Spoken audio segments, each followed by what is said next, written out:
আন্তর্জাতিক গণমাধ্যম খবর তাসের করা একটি প্রতিবেদন প্রকাশ পেয়েছে গত 11 ফেব্রুয়ারি 2024।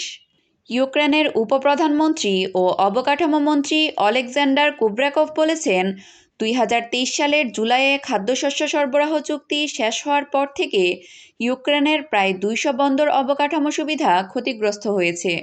মন্ত্রী অলেকজান্ডার কুবরাকভ তার ফেসবুকে লিখেছেন, 18 জুলাইয়ের পর থেকে ইউক্রেনের প্রায় 200 বন্দর যুদ্ধের কারণে বিভিন্ন ধরনের বিস্ফোরণে নষ্ট হয়ে গেছে এবং বন্দরগুলো ব্যবহার করা যাচ্ছে না।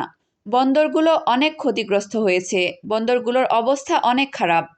মন্ত্রী আরও দাবি করেন যে তাদের দেশ 2023 সালের আগস্টে আলোচনা করে কৃষ্ণ সাগরে অস্থায়ী করিডোর তৈরি করেছিলেন এবং এই করিডোরের মাধ্যমে 2,20,00,000 টনের বেশি খাদ্যশস্য পরিবহন করেছেন।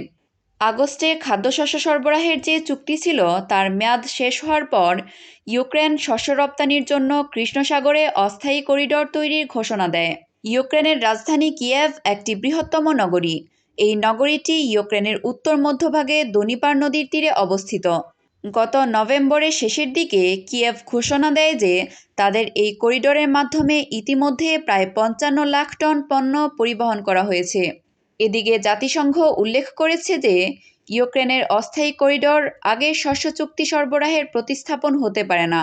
ইউক্রেনের এই করিডোরের মাধ্যমে এক মাসে প্রায় 40 লাখ টন খাদ্য সরবরাহ করা যেতে পারে। এছাড়া ইউক্রেন তাদের অস্থায়ী করিডোর দিয়ে খাদ্য ছাড়াও অন্যান্য পণ্য রপ্তানি করে থাকে।